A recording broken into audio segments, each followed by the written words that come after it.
안녕하세요. 보험금 팔례방입니다. 음주를 하다가 부부간 언쟁 직후 투신하였다면 평소 주량, 당일 주량, 마진 시간 등에 대하여 구체적인 입증이 없거나 부검을 시행하지 않았다면 자살보험금은 면책인지 여부에 대하여 부산고법 2018라 5038일 토대로 면밀히 이 사건을 들여다보겠습니다. 우선 기초사실에 의하면 피보험자 망인은 2007년, 2016년 각 상해사망보험을 가입하였고 마지막 보험 가입일로부터 9개월이 지난 시점에 자택 아파트 베란다에서 투신하였습니다. 관련 법리 상법 제732조의2는 상해사망보험계약에서 피보험자의 중과실로 손해가 발생한 경우에도 보험자는 부책한다고 규정되어 있고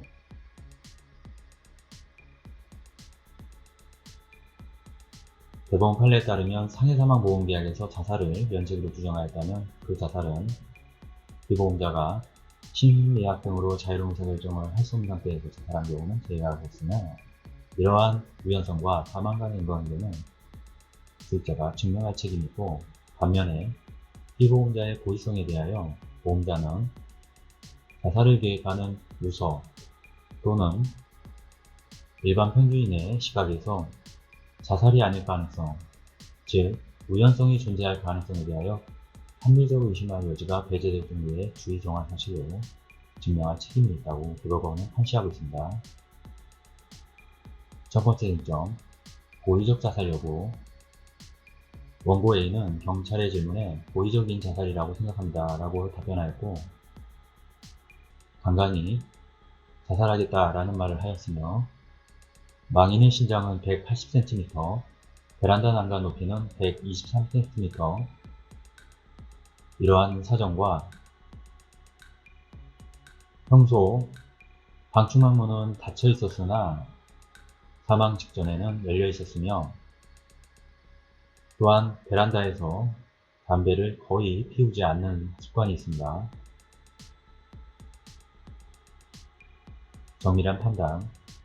베란다의 난간 높이, 망인의 신장, 원고 A의 진술에 의하면 단순히 망인이 베란다 난간 창문에 기대어 있다가 추락한 것으로 보이지 않는 점을 비추어 망인은 고의로 투신한 것이 분명합니다.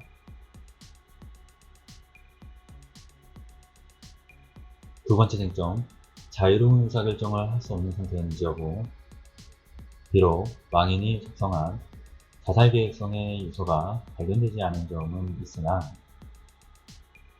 그렇다고 하여 자살행동을 순간적으로 격한 감정 탓에 우발적으로 하였다는 사정만으로 사망 직전에 망인이 자신의 행동의 객관적인 의미를 이해 또는 파악하지 못하였다거나 그 행동이 행위자의 심신미약 등으로 자유로운 의사결정을 할 수 없는 상태에서 불행하였다고 단정할 수는 없습니다.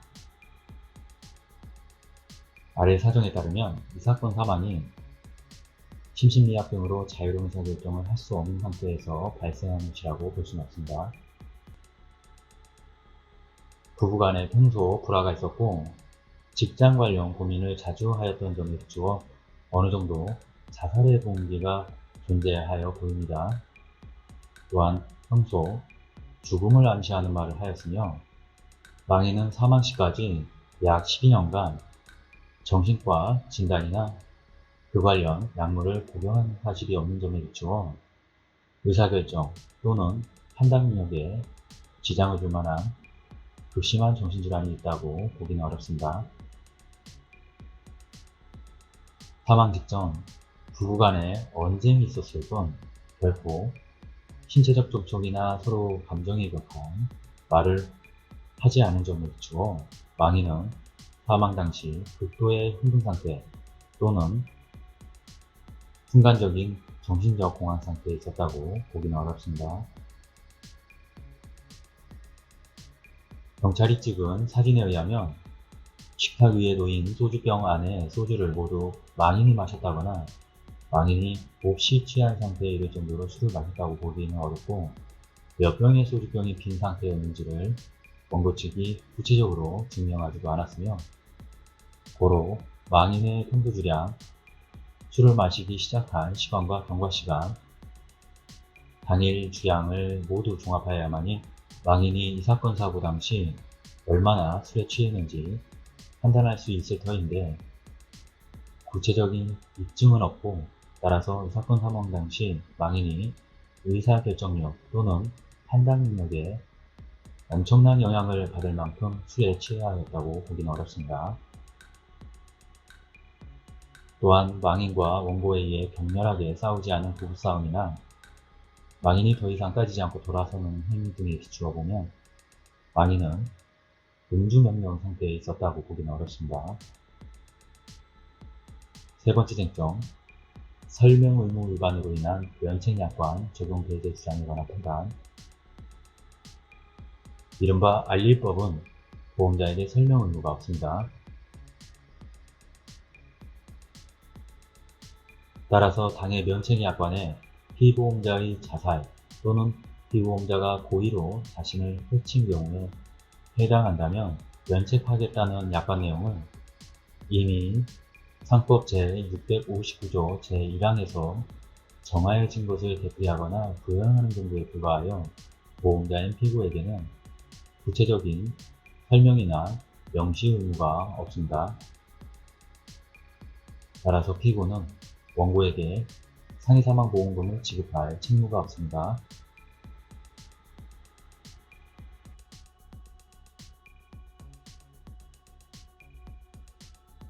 평가. 단순히 식탁 위에 빈 술병들이 너그러져 있다고 사망 당시 그 양을 마셨다고 간주하는 것이 아니고, 수익자 측은 망인의 평소 주량, 당일 마신 양, 마시는 과정의 시간, 증인의 진술 등 구체적으로 입증할 책임이 있으며, 또는 부검을 통하여 혈중 알코올 농도를 측정하여야 입증을 다한 것으로 인정됩니다. 하지만 위 사건은 수익자와 망인과 함께 마셨다고 진술되어 있어 망인이 얼마나 더 마셨는지에 구체적이고도 상세한 진술이 없어서 매우 불리하게 결정된 것으로 보입니다. 관련 사례, 내용은 다음과 같습니다. 마치겠습니다. 긴 시간 시청해 주신 점 고맙습니다.